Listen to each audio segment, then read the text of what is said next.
Bonsoir. Bonsoir, Anne. Bonsoir Thérèse. Bonsoir. Est-ce que nous pouvons avoir quelques exemples pratiques de la prédestination? Ok, merci Thérèse pour la question. Mais avant de te répondre, j'aimerais rappeler qu'effectivement, comme on l'a souvent dit, en dehors de la prédestination, personne ne serait sauvé. Tous ceux qui seront sauvés le seront dans le cadre d'élection à la grâce et de la prédestination. Parce que je rappelle, il y a deux voies de salut.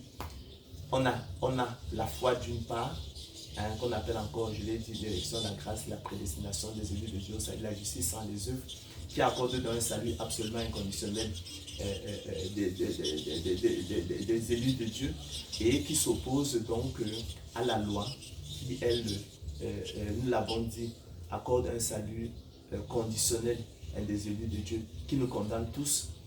Personne ne sera sauvé par la loi.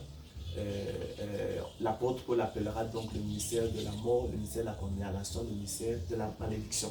Et un commentateur biblique fidèle qui dira que c'est la loi, c'est la poursuite du néant, une quête sans fin et inutile. Donc, nul ne sera sauvé en dehors de l'élection de la grâce de la prédestination. Donc, tous les exemples de salut dans l'Écriture, c'est sur la base de l'élection de la grâce et la prédestination.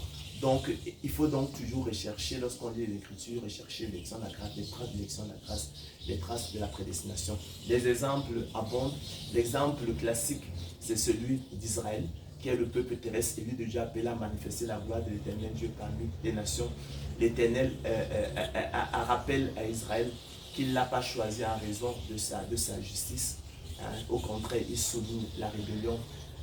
Il souligne sans cesse effectivement la rébellion d'Israël. Donc ça c'est vraiment l'exemple typique de la prédestination. Il dira qu'il a choisi Israël parmi lui seul parmi toutes les nations de la terre, mais c'était par raison d'une expérience particulière en Israël. Autre exemple, on peut citer effectivement celui d'élection d'Isaac et de la réprobation d'Ismaël. C'était les fils d'Abraham. Ismaël étant le fils aîné, né effectivement d'Agar, et puis il y a Isaac qui arrive sur le tard, né miraculeusement en fait d'une mère stérile avancée en âge, il avait 90 ans, Sarah, et Abraham lui ayant lui-même effectivement son temps. Logiquement, Ismaël étant le seul partant dans la maison de son père, c'est bien lui qui aurait dû être l'héritier. Mais c'est oublier que comme l'apôtre Jean nous l'enseigne dans son évangile, les enfants de Dieu sont nés non du sang, ni de la chair, ni de la volonté de l'homme, mais de Dieu par l'espérance unie de la nouvelle naissance. Donc Isaac était le fils de la promesse. Son arrivée au monde est miraculeuse. Ce n'est pas le fruit de ses parents qui ont montré effectivement leur incapacité, leur impuissance à donner naissance à un enfant. Voyez-vous. Et contrairement effectivement à Ismaël qui était l'œuvre effectivement de ses enfants. Mais que dit l'Écriture? Chasse l'esclave et son fils, car le fils de l'esclave n'héritera pas avec le fils de la femme libre. Ça c'est un autre exemple d'élection à la grâce prédestination. Isaac a été prédestiné dès avant la fondation du monde à être le fils de la promesse. Autre exemple, c'est l'exemple d'élection de Jacob, la réprobation d'Ésaü. C'était tous les deux les enfants d'Isaac et de Rebecca, des jumeaux.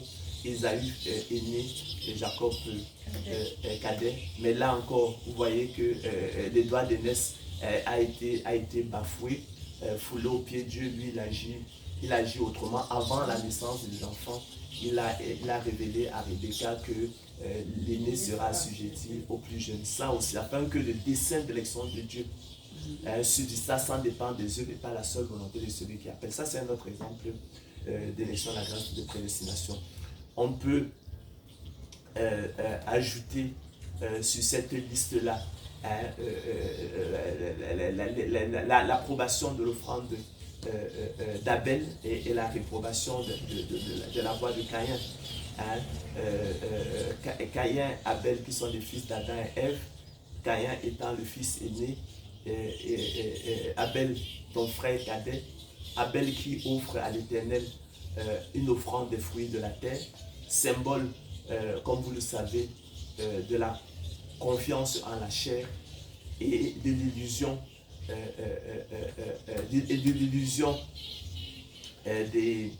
des œuvres de main d'homme et des efforts humains pour se faire agréer de Dieu. D'accord?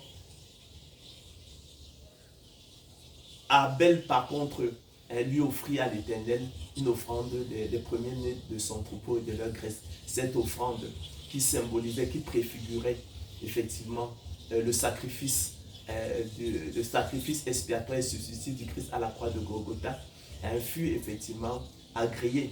Elle est le symbole de la foi. Elle est le symbole effectivement de la foi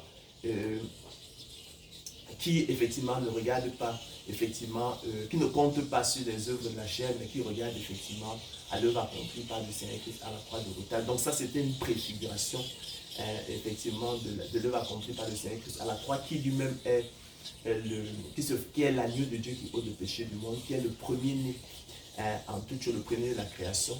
Donc c'était son sacrifice que la voix d'Abel effectivement préfigurait. Donc ça c'est encore un autre exemple.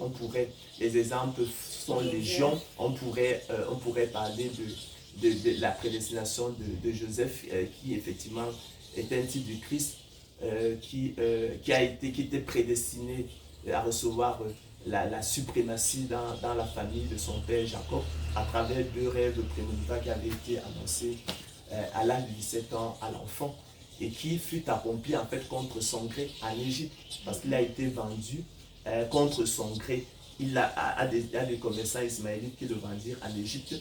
Lui effectivement qui vécut l'arrachement de la maison, l'amour paternel, la maison paternelle comme un vol, un enlèvement et qui contre son gré donc s'est retrouvé à la droite de Pharaon où Dieu effectivement avait un projet effectivement de belles choses pour lui. Donc tout cela donc s'est fait contre son gré.